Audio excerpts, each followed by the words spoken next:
Bonjour à tous les copains, j'espère que vous allez bien, j'espère que vous portez bien et vos familles aussi. La Liga cette année, vraiment, on a droit à beaucoup d'engouement, hein, beaucoup d'attractivité, beaucoup d'émotions, beaucoup de palpitations quand on sait qu'il y a le problème d'arbitrage cette année en Espagne. Le Barça, l'Atlético de Madrid et le Real qui se tenaient coude à coude à 1-2 points d'écart. Et le Real Madrid qui jouait à Betis Séville. On savait déjà d'entrée de jeu que ce match ne serait pas un match facile pour les hommes de Carlo Ancelotti, malgré l'attaque XXL comme d'habitude avec Mbappé, Rodrigo et Vinicius sur le côté. En milieu de terrain, Ancelotti qui a dû faire avec Tchouaméni, Modric et Brahim Diaz. Le Real Madrid qui rentre quand même dans le match pas bien, parce qu'ils sont quand même secoués par le Betis d'entrée de jeu avec le pressing du Betis Séville, mais qui arrive quand même à trouver le cadre par Brahim Diaz à la 10e minute sur une passe de Ferland Mendy et le Real Madrid qui mène 2-1. On s'est dit, bon voilà, le match il est lancé, le Real, on connaît, ils vont pas avoir la possession, ils vont subir, mais bon, ils vont finir par se relancer. Et se voir rapidement rattrapé à la 34e minute par Johnny Cardozo sur une passe de Isco. Isco qui fait un match quand même, un match de gaillard, hein, Isco, avec une passe décisive et un but sur penalty en deuxième mi-temps, 54e minute, et le Real Madrid qui se retrouve en difficulté, totalement en difficulté, parce que Modric, qui ne fait pas son rôle de milieu de terrain, qui passe son temps à essayer de couvrir sur le côté de Rodrigo, il était juste dans les efforts défensifs quand même. Rappelons que Modric, il a déjà, on va dire, 39 ans, 40 ans.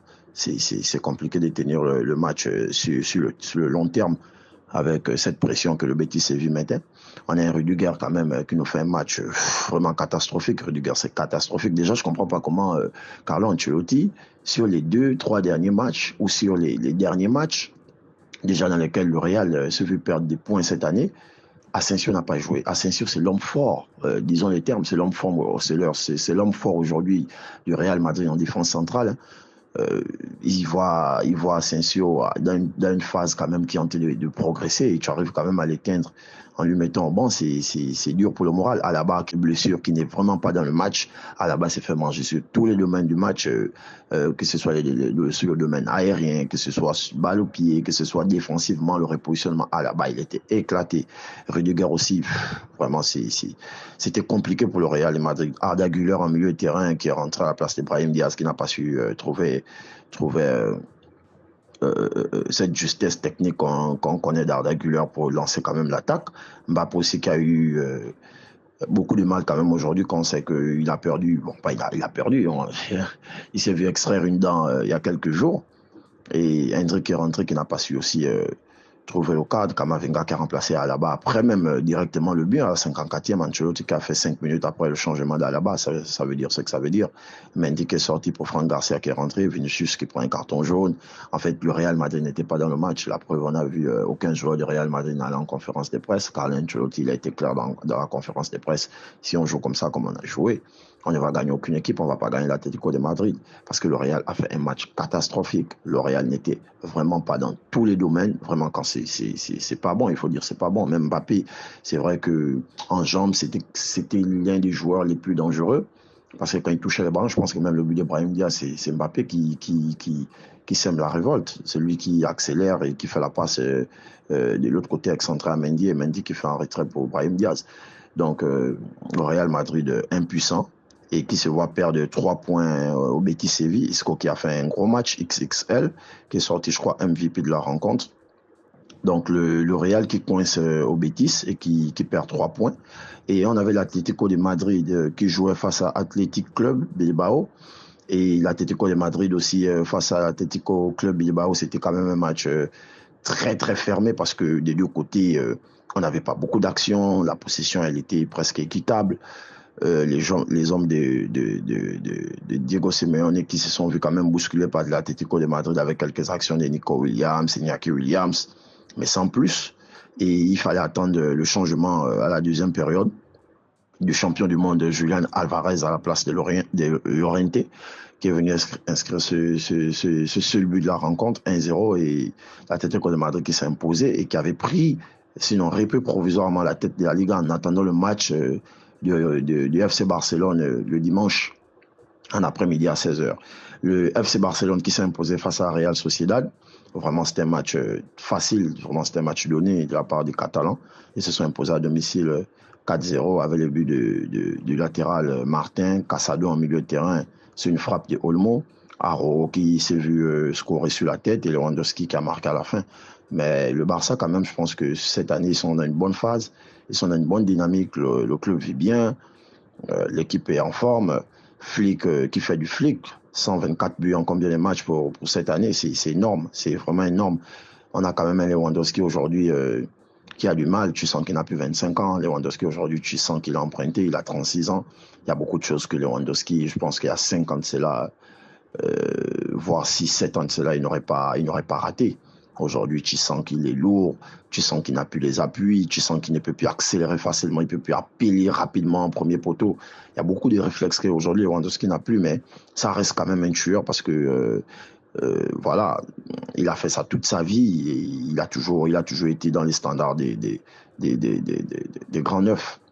Donc le Barça qui s'impose avec 4-0. La Real Sociedad qui a pris un carton rouge à la 17e minute, c'est une contre-attaque. Olmo qui se dirigeait vers les buts. Le dernier défenseur, Elis Tondo, qui attrape Olmo et l'arbitre qui sort le rouge direct. Et ça a pénalisé tout le match parce que le Barça s'est vu dérouler. Martin qui a marqué. 4 minutes après, Olmo qui fait une frappe déviée par Casado 2-0 à la mi-temps. Ils reviennent encore en deuxième mi-temps avec un 2-0 au but d'Auro sur la tête et le but de Lewandowski. Le Barça qui est, hein. Le Barça qui est. Pedri qui fait du Pedri. Il fait son match toujours avec cette finesse technique, qui contrôle le tempo du match, qui organise, qui décide à quel moment il faut accélérer, à quel moment il faut temporiser. Yamal qui fait un gros match de fou sur le côté avec des gestes techniques qui arrivent à éliminer. C'est lui qui est, je pense même,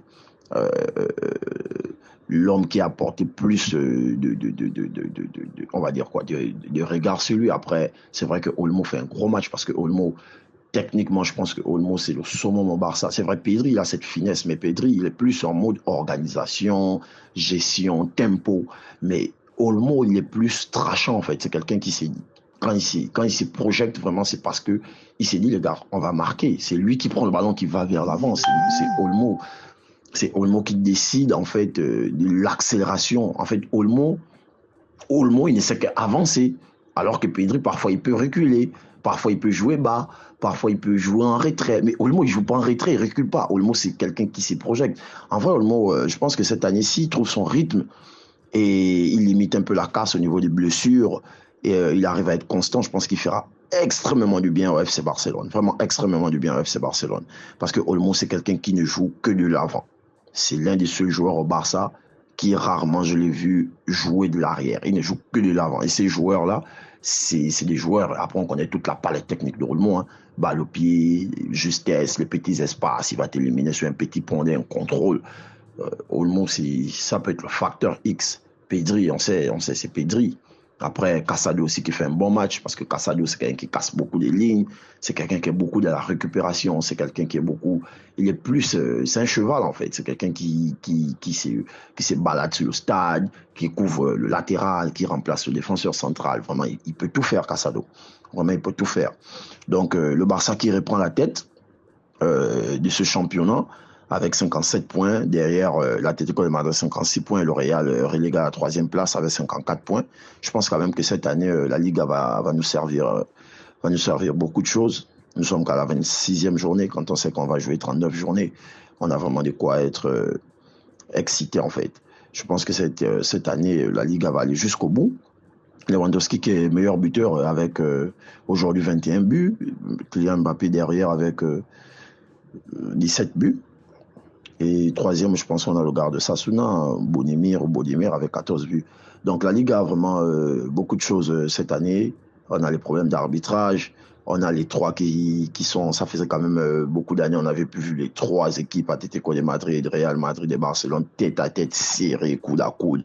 On avait le Barça qui était à 11 points, qui s'est vu rattraper, qui est descendu à la troisième place. Le Real qui a pris la première place, qui est à 7 points, qui se vit aujourd'hui rattraper. Le Barça est passé devant l'Atlético aussi, qui était devant, je crois, à 2, 3 ou 4 points. Et ils se sont aussi vus rattraper. En fait, cette année, c'est les montagnes russes en Espagne. C'est les montagnes russes. Je pense que ça va se jouer dans les dernières journées. Hein. Ça va se jouer dans les dernières journées.